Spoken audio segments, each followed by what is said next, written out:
Prepárate para conocer una nueva etapa de tu año.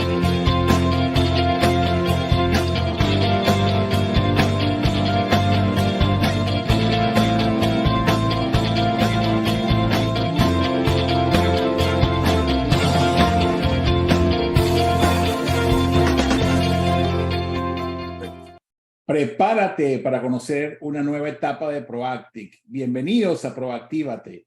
Gracias por estar conectados el día de hoy y poder compartir a través de nuestros excelentes invitados sus trayectorias profesionales, casos de estudio, historias a nivel personal y profesional que contribuyen a generar valor agregado en tres grandes áreas de acción que Proactic ha decidido desarrollar en los próximos años. Ellas son liderazgo todoterreno, experiencias de servicio y coaching organizacional.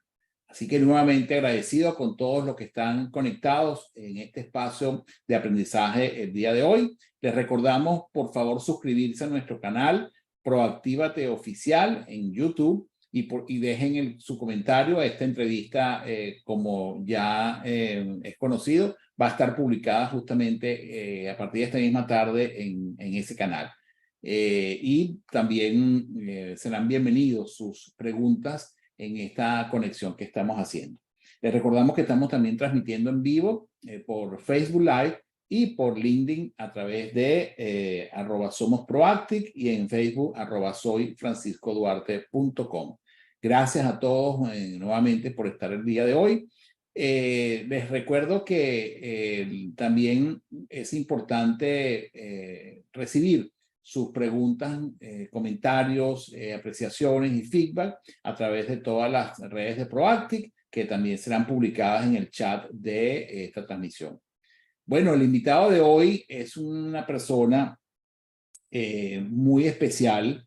Lo conocí a través de un referido que también está presente en este programa del día de hoy, que es Augusto Oliveira. Augusto me refirió a nuestro invitado el día de hoy y me lo presentó como un conferencista muy exitoso, tal cual como lo es.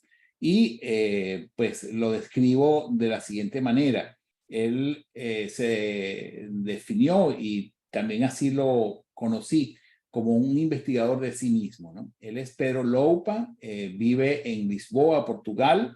Es un cofundador de Humanity, que es una red también de consultoría en las áreas de liderazgo personal, equidad de género y otras áreas adicionales. Es mentor en liderazgo y conciencia sostenible. Es gerente, ha sido gerente general de muchas empresas de tecnología y también ha desempeñado el cargo de gerente general de la Cámara de Comercio Española Israelí. Ha trabajado en grandes empresas como es el caso de Cemex, Coca-Cola, etc. Y el tema que nos une el día de hoy tiene que ver con una propuesta de Pedro que llama el liderazgo consciente. De hecho, en el año 2018, él escribe un libro al cual va a hacer referencia en esta entrevista, que se llama 12 pasos para ser un líder consciente. Bienvenido, Pedro Loupa, a este espacio y el micrófono está de tu lado. Francisco, bueno, a todos, muchas gracias a ti, especialmente Francisco, por esta oportunidad y por el placer y honor de estar aquí contigo y con todo tu equipo. Realmente, bueno, solo una aclaración, en las empresas Cemex y todas las que referiste, yo no trabajé, pero trabajé con ellos, pero no como empleado de ellos, pero Claro, no directamente, sino como consultor. Como consultor proveedor de ellos. Exacto. Entonces, solo esa clarificación, no van a ellos pensar que no me conocían de nómina. Entonces, yo te agradezco porque es una oportunidad de estar aquí, porque hay una ausencia total de un liderazgo genuino en este planeta. Yo no digo que no haya líderes reales y genuinos, pero faltan y hay un lack, hay realmente una necesidad de esos líderes. Y por eso y porque lo vi durante décadas y que no me percataba, me percaté por mí mismo y por eso me gusta investigar a mí mismo en mis procesos y eso lo he hecho desde siempre y sigo haciéndolo, pero es un proceso continuo. Me permitió darme cuenta de eso, ¿no? Entonces, por eso también el libro que nació espontáneamente y que es simplemente una pequeña aportación, una guía por dónde se puede empezar. 12 pasos para dar 12 movimientos, ¿no? Hacia allá. Qué bueno. Pedro, ¿en qué se diferencia el liderazgo consciente de otros tipos de liderazgo? Porque sabemos pues que a nivel de liderazgo, pues múltiples denominaciones, múltiples enfoques, múltiples perspectivas. ¿Qué es lo que caracteriza al liderazgo consciente? Mira, empieza por una respiración. Y empieza por ahora sentir cómo me siento aquí, cómo estoy, con la conciencia de quién soy yo ahora aquí mismo y qué estoy sintiendo de estar aquí. Y soy honesto en ese sentir, hasta lo puedo compartir. Entonces, para mí, el liderazgo consciente no es más de que estar consciente de sí mismo, es un espacio de estar consciente de sí mismo. Entonces, es un movimiento desde adentro hacia afuera. Entonces, yo no veo que haya diferencias con otro tipo de liderazgos porque para mí el liderazgo consciente es una forma de estar, es un conjunto de actitudes, es como un layer, una base para todo lo que es el liderazgo. Por eso para mí es súper interesante comentártelo, que no es algo a implementar, no es una moda, no es una buzzword, es para mí una base para una generación nueva de líderes. Y esa base es una base muy importante porque nos permite integrarla en cualquier lugar. Es evidente que al no ser una metodología, para mí, al no ser, digamos, una forma de implementación de algo, sí que tiene una forma de ser implementado. Es evidente, tiene normas, puedes crear una base metodológica, por supuesto que sí, porque si no, no lo puedes implementar. Pero parte desde actitudes y desde principios. Eso para mí es el liderazgo consciente que se adapta a cualquier tipo de liderazgo, básicamente. ¿Cuáles son los principales beneficios de practicar ese liderazgo consciente que has descrito, fundamentalmente pues, a nivel organizacional? Wow, esta pregunta es para una hora más, pero te daré, vamos a simplificarla. Mira, para mí, un líder consciente, un gran líder, es un líder que inicia con empatía, ¿vale? Entonces, lo que significa la vulnerabilidad, ser vulnerable.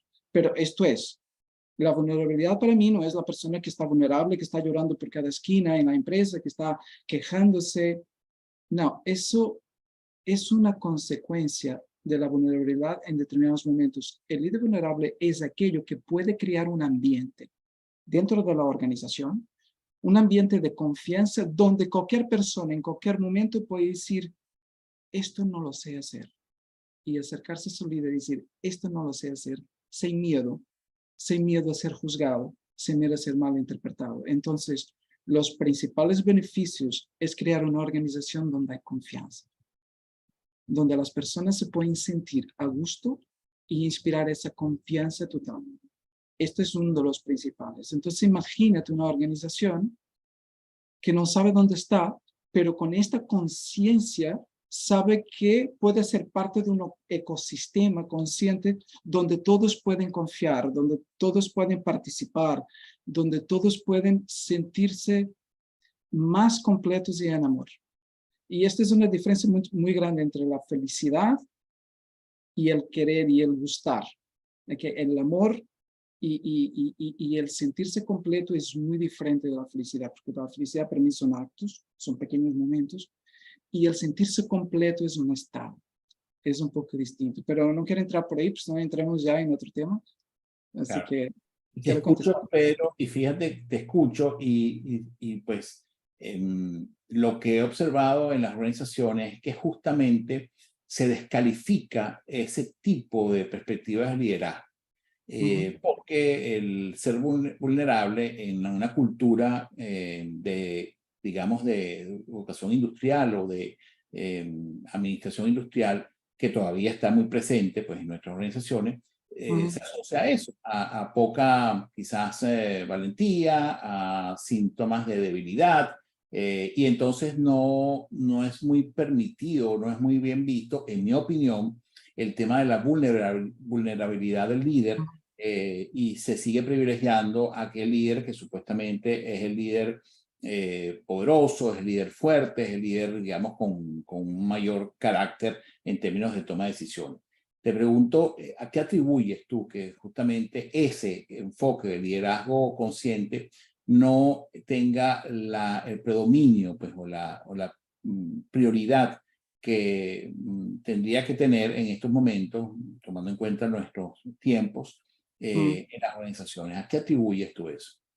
Son varios factores, pero te voy a contar, te voy a poner una analogía interesante. Imagínate nosotros en familia, ¿no? Con nuestros padres o con quien nos crió, ¿no? Cada uno con lo que le tocó. Y nuestros padres, padres que realmente fueron conscientes y tuvieron ese tipo de liderazgo como padres hacia los hijos, lo que hicieron fue que en momentos que nosotros necesitábamos, estaban ahí y nos abrazaban. Nos abrazaban, nos escuchaban, nos preguntaban qué sucedió, cómo está en la escuela. Pero cuando era necesario ponernos en línea, nos ponían en línea. Una cosa no tiene que ver con la otra. Que yo sea vulnerable y muestre mis debilidades no quiere decir que yo no tenga la capacidad de poner en la línea mi gente, mis hijos, cuando yo tenga que ponerlo, porque ellos están saliendo de los límites. Una cosa no tiene que ver con otra. El amor no está peleado con la disciplina. Todo el contrario. La disciplina es acatada mucho más fácilmente o es recibida más fácilmente cuando yo me siento en un ambiente de amor. Y yo lo sé porque lo he experimentado con mis padres. Y desde ahí lo puede ser. ¿Qué pasa en las organizaciones? Miedo. Nosotros venimos de modelos de liderazgo que curiosamente fueron cambiando de los 70, 80, 90, dieron un salto cuando pasamos para un modelo de shareholders, de que el valor era complementar, era dar valor a los shareholders. Nosotros veníamos de un modelo de stakeholders, curiosamente, ¿no? Y ahora volvemos otra vez a estar tratando de enfocar a este modelo de stakeholders, y eso iremos más tarde, pero hay miedo en poder desmontar esta idea, porque es una idea que mínimamente funciona. Las organizaciones ganan dinero, tiene beneficios. ¿Por qué cambiarlo? ¿Por qué cambiar eso? Entonces, lo que estamos demostrando es que este modelo permite a las organizaciones no solo ganar dinero y seguir ganando aún más, como tener reputación en su marca, como mucho más importante al día de hoy, retener y atraer talento. Porque al día de hoy el talento es muy difícil y si nosotros tocamos en las nuevas generaciones, no sé si vamos a tocar, yo te voy a explicar qué es lo que está pasando. Esta es otra temática muy interesante. Para las organizaciones es fundamental porque de aquí a 20 años, muchas de las organizaciones que existen al día de hoy no van a estar exactamente por este talento. Yeah. Y fíjate que haces mención al tema del manejo de talentos en las organizaciones y mucha gente pues termina renunciando, ¿no? Por ejemplo, aquí en Estados Unidos el fenómeno que ha sido llamado la renuncia silenciosa, ¿verdad? Donde millones de personas, creo que más de 30 millones de personas han renunciado a sus puestos de trabajo, más allá del tema de la pandemia, que también ha sido un factor que ha pues inducido a ello.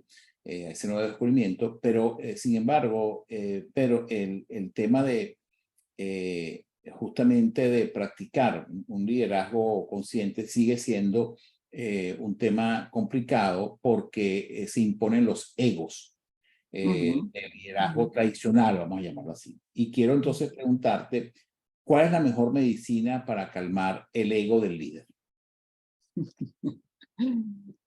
Mira, el ego es un sistema de defensa fundamental en el ser humano. Como seres humanos, el ego es fundamental porque nos salva la vida, ¿vale? Desde un efecto incluso biológico, el ego tenía esa función. Lo que pasa es que después se supera esa función a través del ejercicio del ego desde la mente, desde la propia, de la parte psicológica, ¿no? Y el tema del ego es básicamente una base importante, el miedo. El miedo está por detrás del ego.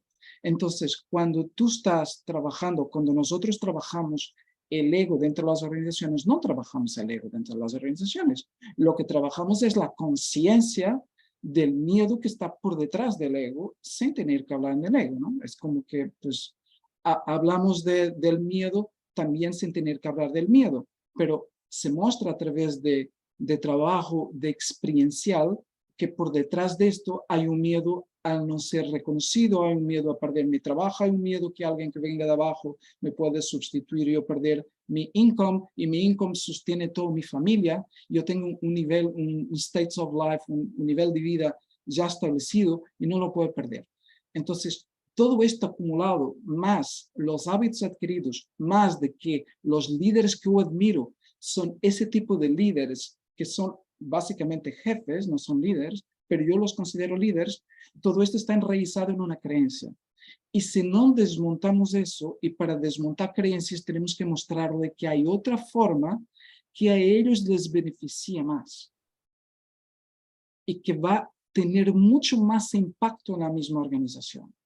Hay personas que no van a estar adecuadas y que las organizaciones tienen que suprimir. Sí, es verdad, no son tantas, pero hay otros que lo entienden. Entonces, este es un trabajo gradual, es un trabajo poco a poco. No puedes ir en un trabajo de shock porque nadie puede tomar conciencia en shock.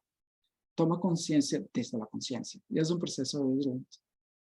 Y fíjate Pero el que ego es muy importante, es fundamental y es un tema muy importante. claro, forma parte pues, de nuestra personalidad. Pedro, Albert Einstein, en una de sus frases más conocidas, mencionaba que la mente es como un paracaídas. Solo funciona si se abre, ¿verdad? ¿Qué ayuda al líder para abrir sus paracaídas? Wow. Varias cosas. Mira, mente abierta. Una que me encanta, curiosidad. Es uno de los factores más importantes de los niños. Es lo que hace a los niños estar permanentemente abiertos a la diversidad. Hoy en día, con todo lo que sucede a nivel económico, a nivel geopolítico, a nivel social, a nivel tecnológico, si no eres curioso para entender lo que está sucediendo, difícilmente tomas decisiones ágiles. Decisiones ágiles no significa decisiones apresuradas, pero decisiones con flexibilidad, que sería otra forma también, flexibilidad, aprendizaje en continuo, estar constantemente aprendiendo, constantemente investigando, observando, la escucha activa, la escucha abierta, extremadamente importante. Después, un tema para mí fundamental, empatía. La empatía es realmente algo importante y va en la parte contraria del ego, pero la empatía es fundamental. Pensamiento creativo, sí, lateral thinking, todo lo que tiene que ver con la creatividad en la forma de estar y pensar. Después algo que yo amo también, porque hace mucho parte de mi vida, que es la resiliencia, tanto la resiliencia emocional como la resiliencia física y mental. Y después la humildad que nace de cuando nosotros nos percatamos de nuestra arrogancia. No existe un PhD de humildad, no existe un curso de humildad, eso no existe. Para mí la humildad es cuando tú aprendes a darte cuenta de tus arrogancias, sean así, toda la arrogancia que podemos encontrar. Y yo te hablo por experiencia propia, porque sigo buscando y encontrando pequeños atisbos de arrogancia en mí, que cuando la veo digo, wow, aún sigue por ahí, wow. Entonces, cuando la veo, surge la humildad. Es muy interesante. Y para último, y no es el último, para mí es el primero, la autoconciencia, el self-awareness. Para mí esto es lo más importante. Tomar conciencia de mí mismo, aprender a tomar conciencia de quién soy, dónde estoy, lo que hago aquí, por qué lo hago, por qué lo hago. Fíjate que Sí, sí, es un poco el paracaídas, digamos. así es. Hay mucho más, hay muchos más paracaídas. Ya, fíjate que realmente todo esto que planteas me parece fundamental, ¿no? Y en el año 2018, pues escribes un libro que ya lo mencionamos al principio, y habla de 12 pasos para ser un líder consciente. Y me llamó la atención, a pesar de que sé que tiene que ver con ciudades, ¿no? Donde tú te haces tu relato, pero ¿por qué 12? ¿Y por qué no 6? ¿O por qué no 5? ¿Qué lleva a que sean 12? Eso me llamó, digamos, la atención. Me lo han preguntado porque hay una metodología que tú sabes que se usa mucho en las personas con alcoholismo, que son los 12 pasos también. Y yo me percaté de ella después, fíjate, después de poner el título. Pero no sé por qué 12, fue lo que me nació. Este libro fue de alguna forma escrito. No fue un libro ni investigado, no fue un libro pensado, fue un libro escrito. Gran parte de ello fue escrito en mis caminadas en las playas, en diferentes tipos de playas aquí alrededor y en lugares de naturaleza, y fui escribiendo 12 ciudades porque gran parte de ellas yo he vivido y otras son ciudades que sueño vivir. Entonces, hay varias ciudades de Latinoamérica, está Nueva York, que he estado ahí también, está Vancouver, que amo, y después están otras ciudades como, no sé, no está Caracas, pero está Bogotá, está Lima, está São Paulo, está la Ciudad de México, donde he vivido 7 años con todo el amor del mundo. Y entonces, y son ciudades europeas donde vivo y he vivido también, como París, como Madrid, Barcelona, Lisboa, etc. Pero cada historia trae algo, es una historia ficticia que tiene determinados personajes, pero trae algo sobre la temática que estamos hablando. Yo empiezo con algo que se llama, y que es extremadamente importante darnos cuenta, que es el piloto automático.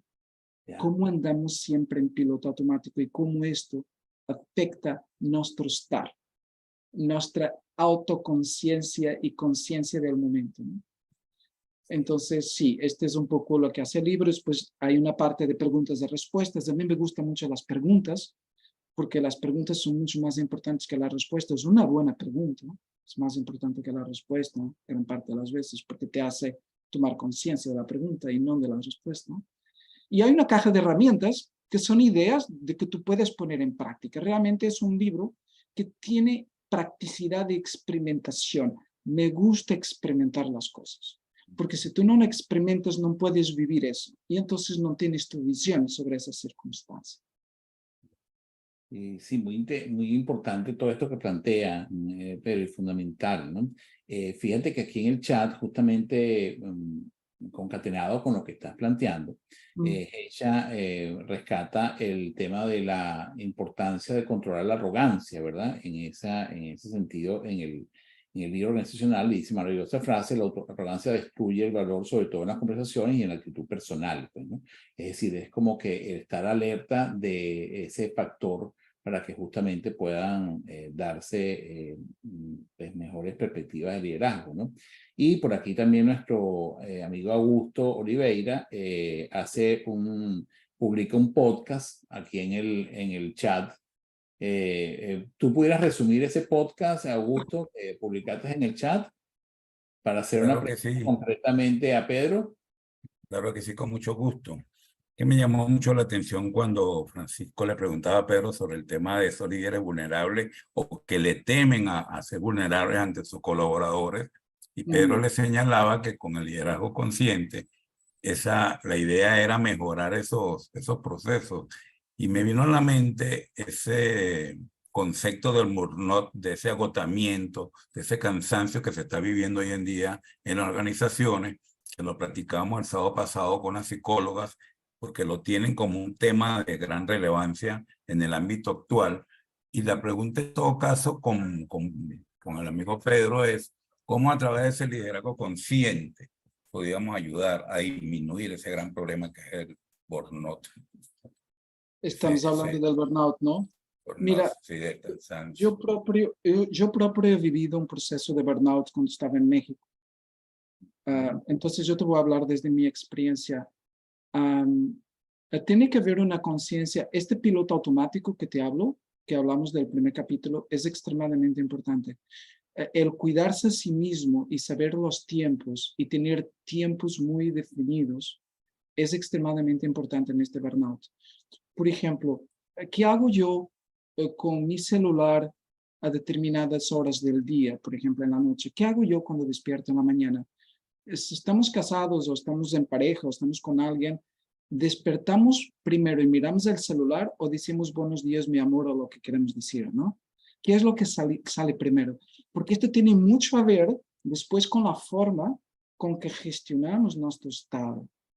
Porque ahí nos conectamos con el celular a la primera hora y nos estamos conectando con muchas actividades que nos crean estrés en la primera hora. Y yo en el libro hay un solo dato técnico que yo lo pongo, que es los infartos se dan en los ejecutivos en la mayor parte de las veces a los lunes entre las 5 de la mañana y las 9 de la mañana. A los lunes, ustedes dirán, pero en teoría estuvieron descansando el sábado y domingo, los que no trabajan sábado y domingo. Pues sí, pero los lunes es cuando tú organizas la agenda y despertamos con la presión que va a empezar una nueva semana. Y son 5 días más de estrés. ¿Y cuándo empieza ese estrés? Cuando despierto y abro los ojos. Y es ahí donde se da, exactamente después que hemos descansado, después que todo salió, es en ese momento. Y es curioso, este es un estudio de 2 universidades, una de ellas de Suecia. No es una invención de Pedro, ni el número de Pedro, son números que fueron sacados de estadística. Entonces, yo diría que tu pregunta es muy buena. El liderazgo consciente lo que permite es la toma de conciencia de nuestro propio estado, y por eso gran parte del trabajo que se hace con los líderes es un trabajo de autoconciencia, muchas veces también trabajo de meditación que ayuda bastante en determinados momentos. Y la meditación no es simplemente sentarte en el suelo, en un sofá o donde sea, con los ojos cerrados y dejándote estar ahí diciendo tu mente que está meditando, porque eso no es la meditación para mí. Yo también hago meditación hace 30 años y eso no significa absolutamente nada, no es el tiempo que haga, pero la experiencia que he tomado en la meditación, que he vivido de diferentes fases, ¿no? Y para mí la meditación yo la hago cuando camino. Yo camino entre 7 y 14 kilómetros al día. Entonces, junto a las playas que da un cierto placer, ¿no? En ese caminar estoy meditando. Y meditando es percatarme de lo que está sucediendo, de los pensamientos, de mis tristezas, de mis alegrías, de mi estado de pánico, de mi estado que sea. Es percatarme y estar con él y permitir que esté. Y esto los líderes no lo saben. Y la gente no lo sabe. ¿Por qué? Porque no está entrenada. Es un entrenamiento. Los líderes se entrenan.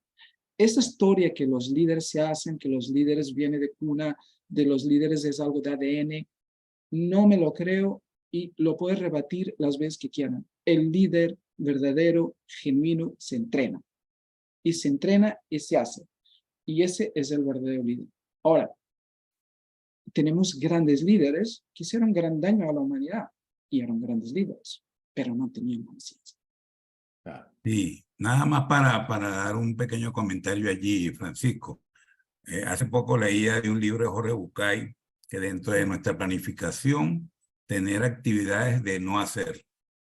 No hacer, como estar sentado en la Rúa Augusta, allá en Lisboa, simplemente observando a las personas pasar, pero tu mente está en un estado de no hacer, porque eso va a generar que cuando tú comiences a hacer tus actividades, sientas una reenergía. Gracias, Pedro, por tu respuesta. Nada. Eso es lo que hago yo con la caminada diaria, que a veces no voy, pero digamos que gran parte de los días voy, en que voy en un no hacer. Exactamente es un no hacer. Es una observación de la naturaleza, de mí mismo, y es un... Y es así, realmente ese espacio es el espacio de conexión consigo mismo, ¿no? Es importante. Sí. De este enfoque de liderazgo consciente. ¿Cómo se relaciona liderazgo consciente, propósito organizacional y propósito personal? Mira, están todos conectados. En realidad, date cuenta que la organización, y esto es importante porque aquí tenemos que mirar la organización. Si nosotros no tenemos una organización que verdaderamente tenga un propósito establecido, ya no estamos hablando de una misión, estamos hablando de un verdadero propósito. Y que ese propósito está incutido en la cultura, como una cultura en la organización. Es muy difícil tener líderes que estén adecuando ese liderazgo consciente con su conciencia de su vida personal. Pero todo está conectado, todo es uno en realidad. Nosotros no podemos separar unas cosas de otras. Es que tenemos la tendencia de separar todo, pero todo lo que hago en casa afecta en el trabajo y viceversa. Yeah. Y esa conciencia que yo tengo, empieza en casa, empieza en la familia y va hasta la organización y da vuelta. Entonces, yo diría que empezaría por la propia organización, ¿no? Porque la organización con ese propósito permite en que yo me conecte a ese propósito y me lleve y me transmita todos los valores que yo voy a transmitir a mis equipos y todos los valores que yo voy a transmitir a casa y a la familia. Entonces, es como un círculo en que todo está conectado. Entonces, es extremadamente importante porque sí, para mí, y digamos que mi gran propósito es inspirar esa autenticidad, esa cultura de empatía y guiar a un mundo donde las organizaciones verdaderamente sean esos faros de cambio y faros de cambio para una humanidad más unida.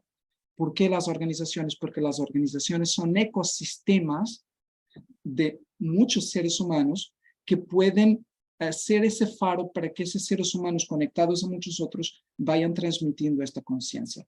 Por eso yo estoy seguro que esto está todo conectado. Y por eso mi misión parte por las organizaciones. Es por eso mi misión es las organizaciones. Va por ahí. Excelente, Pedro. Geisha tiene una pregunta que publica acá en el chat. Yo preferiría que ella la formulara directamente. Adelante, Geisha. Geisha, como dije, está conectada desde Buenos Aires, Argentina. Es una consultora internacional excelente y bueno, ya dentro de poco va a viajar a Santo Domingo también en actividades de formación y actividades de consultoría. Adelante, Geisha. Gracias, Francisco, y saludos. Voy a tutearte, Pedro. Por supuesto, por supuesto. Gracias, Geisha. Mi pregunta es la siguiente. ¿Cuál es el inicio? O sea, aparte de darme cuenta, no sé qué, pero siempre hay como la punta del hilo para uno agarrar, porque en estos días que se nos pide ir muy rápido y que seamos altamente productivos e igualmente a los líderes. Rescataba recientemente a alguien que decía, no, aquí tenemos una cultura de liderazgo consciente. Acá conceptualizamos dónde estamos y hacemos una hoja de ruta hacia dónde queremos llegar para ser más productivos. Entonces, escuchando tu explicación, yo digo, ok, si comienza por la persona, sin que la gente nos llame come flores, ¿por dónde empezamos? ¿Por dónde empezamos? O sea, me conmueve tu exposición. Geisha, gracias por la pregunta, es muy interesante. ¿Por dónde empezamos? Sabes que exactamente pensamos por la cultura. Empezamos por esa cultura. ¿Realmente la empresa tiene un liderazgo consciente o entró en un buzzword, en un modelo que cree que tiene un liderazgo consciente? Eso tendríamos que ver, porque cuando estamos hablando en productividad, estamos hablando en qué productividad, qué buscan, qué queremos de las personas. Queremos que los líderes saquen de lo que hay en cada uno de sus colaboradores lo mejor, o queremos sacar lo mejor de nuestros colaboradores. Porque parecen iguales, pero son dos cosas diferentes. Una cosa es que el líder traiga de sus colaboradores lo mejor que él tiene ahora, y otra cosa es traer lo mejor que él tiene, esto es, lo mejor que tiene el ser humano. Y no todos están a la misma altura, no todos están al mismo nivel, no todos están al mismo nivel de conciencia. Un líder consciente tiene esta percepción y esta empatía de poder sacar en diferentes niveles lo que cada uno puede dar, no lo que cada uno tiene que dar. Y esto es lo que quería el equipo, esto es lo que quería la colaboración. ¿Por qué? Porque yo paso a confiar en esa persona, porque al final del día nosotros vamos a las empresas buscando una especie de una familia, pero nunca la encontramos y es una decepción. Por eso la gente está decepcionada. Pero yo diría que es más que una familia. Nosotros vamos a buscar cómo en el ejército se busca. ¿Sabes cómo dicen en el ejército? Hermanos. ¿Sabes qué pasa con los hermanos? Y los que tenemos hermanos sabemos. Podemos estar peleados con ellos, Pero cuando toca defender la familia, nos unimos, estamos juntos y no hay forma. Y las organizaciones tienen que ser brotherhoods en inglés, hermandades. Y cuidado, sin que esto diga que estamos creando ecosistemas cerrados. No, no, estamos creando ecosistemas abiertos. Pero este concepto de hermandad lo que permite es total confianza, total autenticidad en la comunicación. Y esto conlleva a que estamos todos en la misma dirección. Ahora, ¿qué pasa en algunas organizaciones? El top management, el top, tiene un modelo de liderazgo consciente. El siguiente nivel no lo ve. El nivel de abajo, digamos el middle manager, lo tiene, pero hay una disrupción aquí. Con esta disrupción, ese modelo no va hacia abajo. Y lo mismo pasa cuando toda la organización está en un liderazgo, tiene un modelo hacia la conciencia, hacia la colaboración, hacia un ecosistema, pero el top management no lo cree. No va a funcionar. Entonces, ahí es donde tenemos que fijarnos por dónde empezar, dónde están los cortes en la organización, porque casi todas son verticales. Algunas ya son un poco Torre Pisa. Así, Torre Pisa está de pie, ¿no? Está así un poco chueca, pero está de pie. Se funciona. Y algunas ya están más así, y ya algunas, y hay una organización muy interesante en Holanda, que es totalmente vertical. No tiene líderes. Los líderes son equipos de 10, 12 personas. No voy a contar la historia, es larga, pero es muy interesante porque empezaron con 4 personas y ahora son 14,000, si no me falla la memoria. ¿Vale? Y no sé si ha contestado. Gracias, Heija, por tu pregunta y a ti, Pedro, por esa maravillosa respuesta. Pedro, ¿cuáles son los métodos, en tu opinión, los métodos más efectivos para medir y evaluar el éxito del liderazgo consciente en una organización? Los métodos. Bueno, es que mira, cuando estás hablando de evaluar actitudes, es una de las cosas más difíciles de evaluar en este planeta. ¿Cómo lo puedes evaluar? Es difícil, pero hay diagnósticos, hay diferentes tipos de diagnósticos que tú puedes hacer. Puedes hacer un diagnóstico a la entrada, puedes hacer un diagnóstico pasado unos meses, puedes hacer determinado tipo de encuestas dentro de la organización, puedes ver los niveles de productividad, pero son engañadores, siempre son muy engañadores. Es muy difícil tú poder ver esto, pero hay bastantes KPIs para poder hacer, pero no podemos equivocarnos porque no estamos hablando de métricas como las métricas económicas, como las métricas de ventas, que no son lo mismo, son muy subjetivas. Es muy subjetivo evaluar un líder consciente, es extremadamente subjetivo. ¿Cómo vas a evaluar la empatía? ¿Cómo evalúas la empatía entre yo y un colaborador? Porque varía entre cada uno de ellos. Porque cada uno de ellos va a necesitar de mí en determinados momentos en forma diferente. Va a haber uno que me evalúa mucho, va a haber otro que no ha necesitado de estar conmigo y no ni idea tiene del modelo, aunque siente la empatía, porque estoy ahí, ¿no? Yo me acuerdo un caso de pasar por un pasillo, ir a hacer una reunión y de repente alguien que yo paso y pregunto, ¿cómo estás? Y sigo. Pero no escuché la respuesta. Fue automático. ¿Cómo estás? Hola, buenos días. ¿Todo bien? Y sigo para la reunión. Estoy retrasado, voy para la reunión. ¿Qué perdía yo de esperar la respuesta? ¿3 segundos? ¿4 segundos? ¿Te das cuenta la diferencia entre un líder que verdaderamente está atento a lo que está a su alrededor y a su gente y a un líder que no está? Esta es una gran diferencia. ¿Cómo lo mides?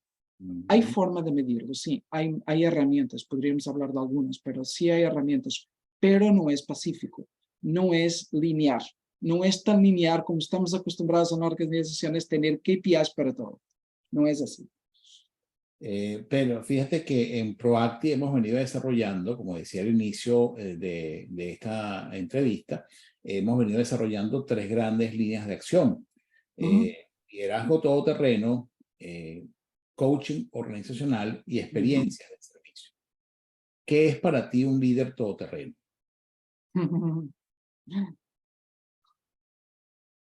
Amor. Te lo especifico ahora.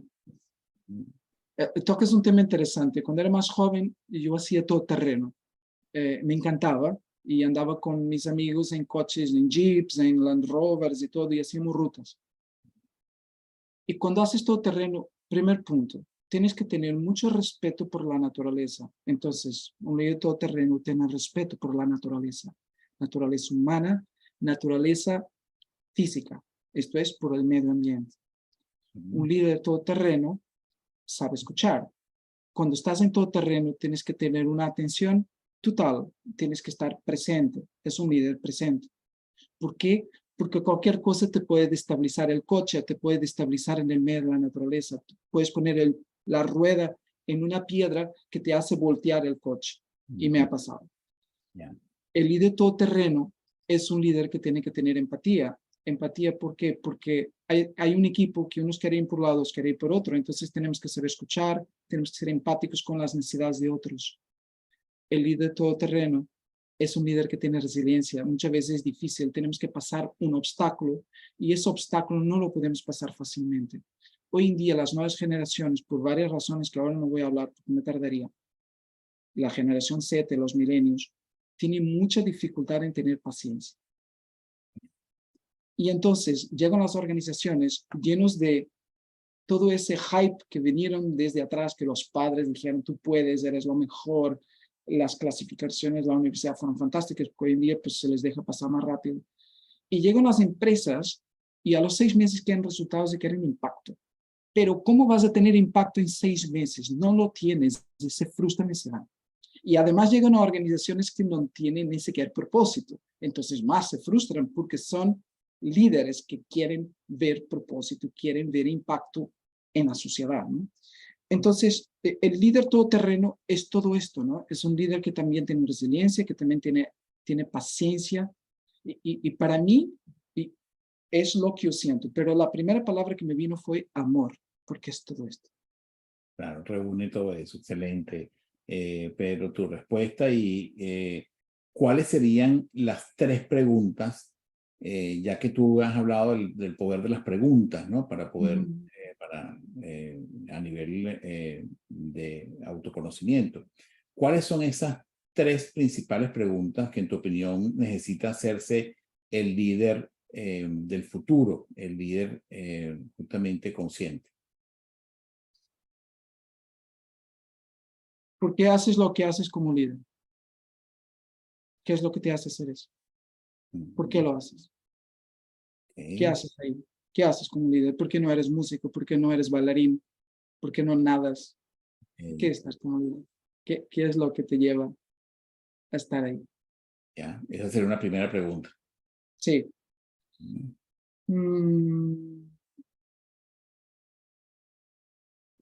Tengo otra. Te voy a esta primera. ¿En qué momento te sientes más conectado con tu equipo? ¿Cuál es el momento que te hace estar más conectado? ¿Y en qué momento has sentido frustrado de ser líder? ¿Qué es lo que te has llevado a sentirte frustrado de ser líder? ¿Qué es lo que te faltaba? ¿Qué es lo que no tenías? ¿O qué crees que no tenías? Hay más. Hay más preguntas, pero yo te diría que la primera es muy importante. ¿Por qué soy líder? ¿Qué me hace ser líder? ¿Qué es lo que me hace estar aquí? ¿Por qué soy? Esta es la primera para mí, es la fundamental. Porque tú me preguntas por qué hago lo que estoy haciendo y yo te contesto inmediatamente. Mi propósito es claramente esto, ¿no? Inspirar esta autenticidad, esta humildad, esta empatía, a este estado a las organizaciones, a los líderes y organizaciones, para que ellos puedan ser todo eso también hacia afuera, ¿no? Y hacia adentro. Entonces, al líder hay que preguntarle primero por qué, y hay que preguntarle también cómo se siente ser líder. ¿Qué es lo que tú sientes ser líder? Hay una batería de preguntas que se podría hacer, ¿no? Pero bueno, tú me dijiste 3. No, claro, exactamente, ¿no? Y esas 3 preguntas súper poderosas, todas las que formulaste. ¿Cuál ha sido la experiencia más disruptiva en la que has participado, Pedro, a nivel organizacional?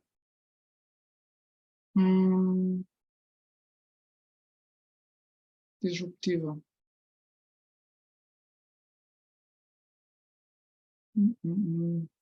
Bueno, esta tal vez. En mi propia organización, cuando tuvo que transformar completamente el propósito de ella, porque yo iba a salir de esa organización.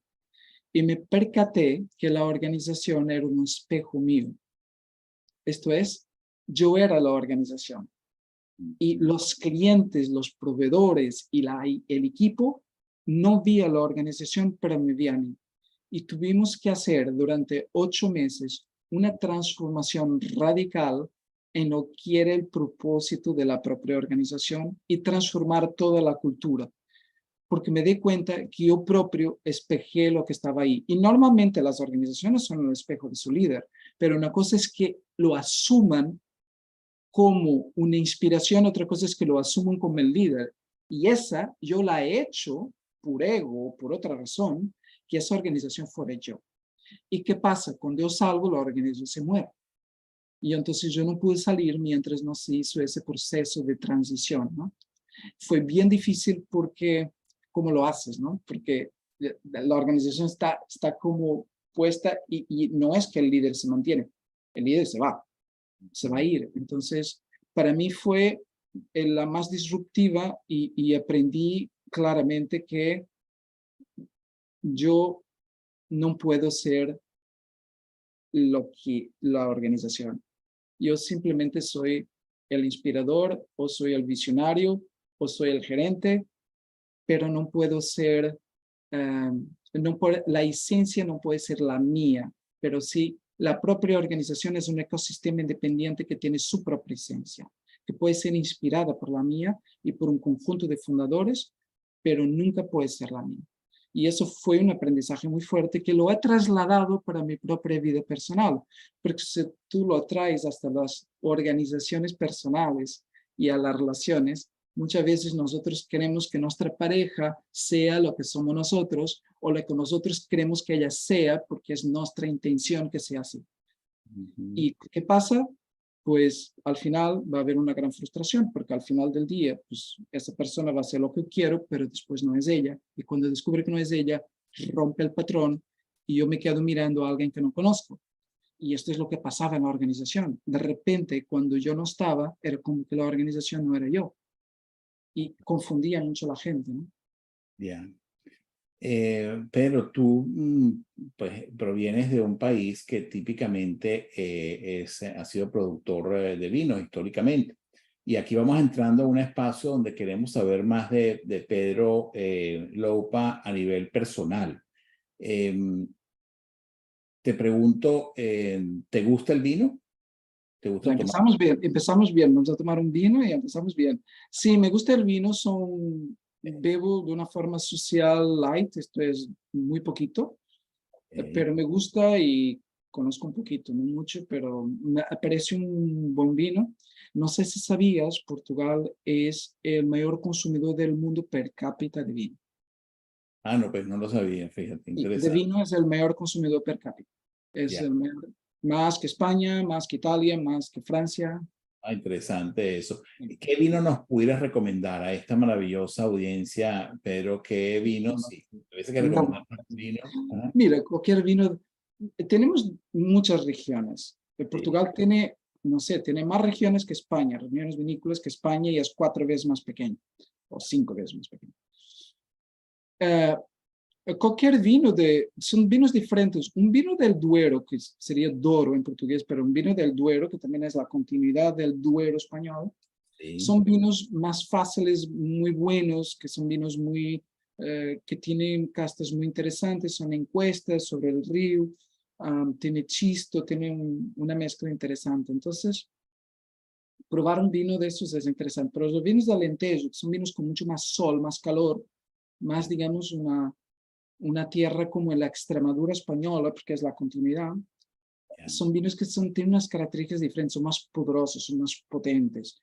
Y los vinos portugueses tienen muchas castas y se mezclan muchas castas. Hay unicastas también, pero se mezclan bastantes. Entonces, tú tienes sabores que son controlados por los enólogos de una forma especial para que te conlleve a determinado tipo de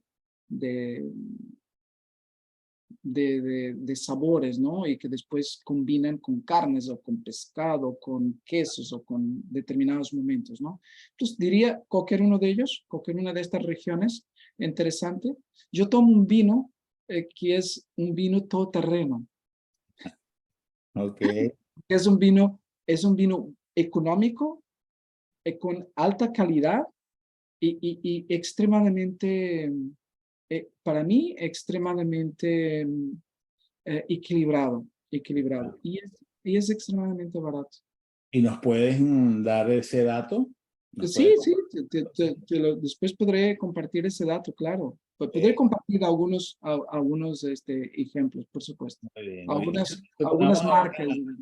claro, y supongamos que alguna de las personas que están en esta audiencia no conocen Portugal, llegan por primera vez a Portugal y tú los recibes y pues quieres mostrarle algo de lo que es la gastronomía de Portugal. ¿Qué plato le recomendarías? Cualquier bacalao. Iniciamos con el bacalao, claro. Se hacen 1000 formas de hacer bacalao en Portugal. También el mayor consumidor de bacalao del mundo es Ya, Portugal per cápita.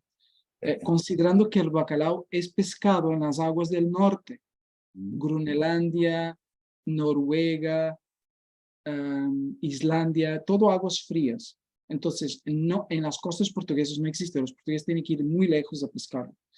Entonces, no es, digamos que no es un pescado tradicional de costa. Es todo el contrario, pero es el pescado tradicional, digamos, de platos tradicionales.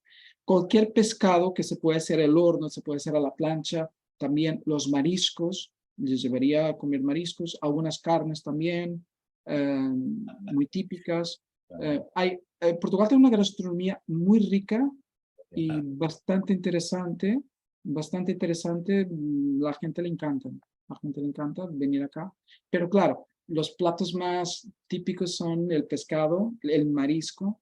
Yo diría que son los ganadores, ¿no? claro. Por aquí, En Augusto. términos de dulces, tienes el pastel de nata, que es considerado el dulce más conocido en el mundo. Imagínate, qué Salió ahí interesante. en un site de Estados Unidos, creo que se llama pastel de nata, o pastel de Belén en este caso. Ya. Sí, que es exacto, es muy conocido también. Hay un vino, dice por acá Augusto, hay un vino llamado Ferreira, que me imagino que es un Oporto, Ese es un y Oporto, es dice, diferente. sí, dice como mi segundo apellido, debe ser muy bueno, ¿no? Y efectivamente creo que es así, ¿verdad, Pedro? De las bodegas de Ferreira, Sí, los vinos de Oporto son vinos de la región de Douro también, pero son vinos dulces, esto es, sus castas tienen, la forma de hacerlos salen muy dulces y son como vinos para antes de comer o después de comer. ya. Mira, aquí el chat se calentó cuando comenzamos a hablar de comida en Portugal y de vino. El chat se encendió, Pedro, ¿viste? Con las preferencias acá de nuestra audiencia, ¿no? Pasteles de nata de Belén, una espatada y el pan de maíz, nata, pan de Dios. Bueno, imagínate, pues. Espetada y pan de maíz, esto es un plato de Madeira, de la isla de De Madeira. madera. Y Fíjate. atención, porque si hay muchos venezolanos acá, y como hay muchos portugueses en Venezuela, y descendientes de portugueses, llevaron todas estas tradiciones de las petadas, que es en una especie de un palo que tiene carne y que es mezclado con otras cosas y que va a las brasas, ¿no? A hacer, y es riquísimo. Y este es de Madeira, la isla de Madeira. Qué bueno, qué bueno. Bueno, aprovecho y saludo justamente aquí a personas que se conectan el día de hoy, que imagino que conocen Pedro, como es Carmen Molina, Pedro Martín, Antonio Gutiérrez, Oli Horta. Gracias por estar conectados en Proactívate y los invitamos a que continúen disfrutando de nuestros invitados cada miércoles a la 1 p.m. Realizamos esta actividad y pues con distintos temas siempre vinculados al tema, a los aspectos organizacionales, ¿no? Pedro, ¿qué harías de manera diferente si volvieras a empezar de nuevo? Nada. Okay. ¿Dejarías tal cual como la cosa? Yo te explico por qué. Había algunas cosas que yo haría diferentes, por supuesto, que fueron situaciones que causaron dolor. y causaron dolor a otras personas también, y actitudes mías o digamos, decisiones mías. Y esto es muy importante cuando cuando eres un líder y eres un líder consciente, te tienes que tomar también conciencia de cómo has provocado ese dolor, pero eso es parte del pasado, es un aprendizaje para el día a día, ¿no? Para lo que hoy es Yo te digo que si yo he tomado esas decisiones, he tomado con el nivel de conciencia que tenía en el momento. Entonces, ese nivel de conciencia fue el correcto, porque era el nivel de conciencia que tenía, era la experiencia que tenía, era lo que sabía. Si yo quiero sustituir eso, quiere decir que yo estoy inconforme con lo que he hecho atrás, aunque no esté de acuerdo con lo que he hecho, yo no puedo estar inconforme con mi vida, porque lo que me va a traer es una pura frustración, porque el inconsciente va a funcionar ahí. Y lo que trato yo es decir, sí me he equivocado, hoy aprendo de esto, pero yo no cambiaría absolutamente nada. Aunque hay un aspecto que yo cambiaría totalmente, hay un aspecto que cambiaría. El único, porque ha afectado a dos personas que amo profundamente, que son mis hijos. Y ahí sí, lo cambiaría por ellos. Por ellos. Sí, bueno, cabe mencionar que Pedro tiene dos hijos, Francisca y también Duarte, así como mi apellido, ¿no? Así que saludo también a ellos, Pedro, desde acá, desde Proactívate, ¿no? Que realmente Sí, gracias, sí, gracias. creo Así que es, Pedro no. está súper orgulloso de sus hijos y qué importante que así sea. ¿Qué le dirías digamos, en un momento de decaimiento que puedas tener? ¿Qué nos dirías acerca de qué es lo que suele renovar tu energía en momentos de decaimiento, en momentos de depresión, en momentos de decaimiento? ¿Qué suele renovar tu energía? Respiración, ¿Okay? naturaleza, acercarme a la naturaleza, Mm, caminar, meditar. okay. Muchas veces cuando estás en un ámbito de mucha ansiedad, la meditación no te funciona, pero caminar sí funciona y tú puedes meditar mientras caminas, que al final es aceptar profundamente lo que es. Entonces yo te diría que la toma de conciencia es una aceptación de lo que es, permitiendo lo que es, permitiendo la tristeza, permitiendo la ansiedad, permitiendo la locura, permitiendo todo eso. Ustedes dicen, bueno, pero permitiendo cómo. Permitiendo es permitiendo que esté, porque ya está. ¿Qué vamos a hacer con ella? El gran problema de la humanidad muchas veces, y nosotros como seres humanos, es querer quitar rápido lo que me está causando dolor, porque es lo que me está causando dolor, pero ya está ahí. Si yo puedo quitar el dolor de alguna forma, yo quito el dolor. Si es un dolor físico, voy a intentar quitarlo. Si es un dolor emocional, yo también tendré que quitarlo, pero lo primero que tengo que hacer es aceptar tal cual como está ahora. Este es el primer gran movimiento. Entonces, cuando quiero renovar mi energía, estos son los pasos que doy, pero el primer paso es, ahora en este momento es lo que hay, en este momento es lo que está sucediendo. Si está lloviendo, ¿qué voy a hacer para quitar la lluvia? Yo puedo salir de la lluvia abrigándome abajo de algo. Sí, evito la lluvia, pero no evite que llueva. Aún no tengo esa capacidad de tener un control sobre San Pedro. Soy Pedro, pero no San Pedro. Ya, claro. Imagínate, Pedro, que esta sesión de Proactívate se estuviera realizando en un avión lleno de serpientes y solo tú lo supieras. ¿Qué harías? ¿Puedes repetirme la pregunta? Porque cuando hablas de serpientes yo ya me pongo... Imagínate, imagínate que esta sesión de Proactívate se estuviera realizando en un avión lleno de serpientes, pero solo tú lo supieras. ¿Qué harías? Bueno, primero tendría que mantener la calma porque las serpientes me dan mucho, mucho respeto. ¿Okay? Okay. Entonces, eso sería lo primero. Y trataría de estar en paz y trataría de buscar que las personas que están más cercanas a las serpientes se movieran hacia otro lugar, que no de ninguna forma pudieran pisar alguna, porque la serpiente, como todos los seres que, que son depredadores, no atacan al ser humano, solo atacan si son pisados, solo atacan si están en peligro. Si yo siento que el grupo está poniendo en peligro ese conjunto de serpientes, lo tengo que mover hacia el lugar contrario para que ellos no se sienten en peligro y ellos no se muevan en su lugar, porque ellos no vienen a atacar por atacar. Y además no tiene hambre de comer un ser humano que es demasiado grande, no es un ratoncito pequeño. no nos van a comer seguro, así que no nos van a atacar Mira, directamente. quizás a menos que haya terminado de comer una espetada, pero digo yo, no sé. Puede ser. Bueno, no, pero aquí se trata de estrategia, y la estrategia es cómo piensa la serpiente. Tengo que ponerme en el lugar del otro. Volvemos otra vez al liderazgo consciente. En el lugar del otro es el lugar de la serpiente. ¿Qué piensa la serpiente? ¿Cómo se siente? Se siente amenazada cuando está encorralada. Entonces yo tengo que evitar que la gente que está ahí en la sala o lugar donde estamos la encorrale a las serpientes para que de repente ella vaya a atacar a alguien que ni siquiera sepa que está ahí, puede ser. Hablar que están serpientes en la sala va a crear pánico y la gente sale corriendo. Entonces, de una forma muy sutil, trayendo a las personas fuera del alcance de ellas, sacándolas del lugar donde están y después más tarde pues, contarles el chiste y decirle que estuvieron junto a serpientes. Sí, sí, siempre El primero muerto de miedo sería yo, te lo digo claramente.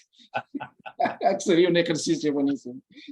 Bueno, Pedro, ya nos acercamos al final acá de la entrevista. Quisiera pues cederte el micrófono justamente para que te despidieras de la audiencia y pido por favor darle un aplauso a este caballero que realmente ha sido maravilloso y espléndido en todas sus respuestas y en todo el valor agregado que nos has brindado, Pedro.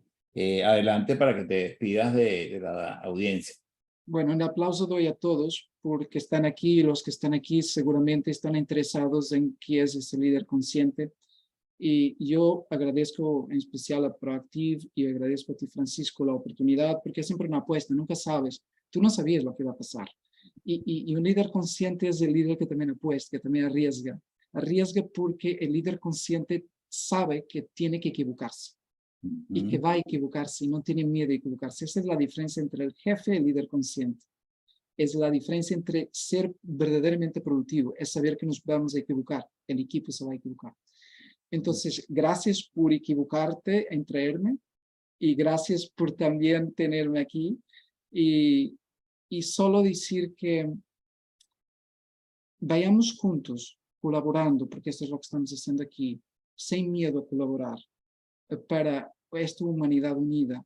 Y esta humanidad unida son semillas, y la Biblia decía, Jesús hablaba, echamos semillas, yo no conozco, no me acuerdo bien no lo voy a decir correctamente, pero voy solo a dar mi idea de lo que yo expreso sobre Jesús en eso, que es, tenemos que sembrar, las semillas van a caer en suelo, algún suelo que es arable y que está bien y van a ser la semilla. Entonces, preparemos los suelos para que nuestras semillas puedan crecer lo más posible. Algunas van a crecer dentro de 10 años, algunas van a morir, algunas en un mes, pero yo no me preocupa que en 100 años crezcan las semillas que estamos poniendo ahora aquí, pero tenemos que juntos ponerla. No importa cómo, pero importa que en conjunto lo hagamos, sin miedo a que estamos compitiendo unos con otros, porque no hay ningún pintor que me acuerde. A mí me encanta el impresionismo y no hay ningún impresionista que hacían lo mismo, que haya expresado su pintura de la misma forma. Todos han expresado lo mismo de una forma completamente diferente. Entonces, los coaches, los mentores, los consultores, los formadores y los líderes de cualquier ámbito, somos todos únicos y expresamos todos únicos. Juntémonos y hagamos este mundo, no mejor, hagámonos a nosotros lo mejor que tenemos para hacia afuera. Y lo demás va a transformarnos. Gracias, Pedro. Excelente nuevamente por toda esta entrevista. Un privilegio tenerte aquí con nosotros, Pedro. Gracias. Les recuerdo que el libro de Pedro está también disponible en Amazon para que puedan acceder a él. Y bueno, recordarles que el próximo miércoles tendremos otra invitada de lujo. Ella es Magdalena Di Luca. Es una consultora internacional pues, muy reconocida, con una experiencia, una trayectoria, pero sobre todo con una simpatía y una frescura y una sonrisa que realmente valen las ganas presenciarla e intercambiar con ella igualmente en este espacio. Así que los saludamos nuevamente, les agradecemos por haber estado conectados hoy en Proactívate. Por favor, visiten nuestro canal y dejen un comentario sobre esta entrevista maravillosa con Pedro el día de hoy. Gracias a todos. y me despido entonces hasta el próximo miércoles a la 1:00 p.m, tiempo del este de los Estados Unidos, en Proactívate con Francisco Duarte. Gracias a todos por estar presentes. Bendiciones. Prepárate para conocer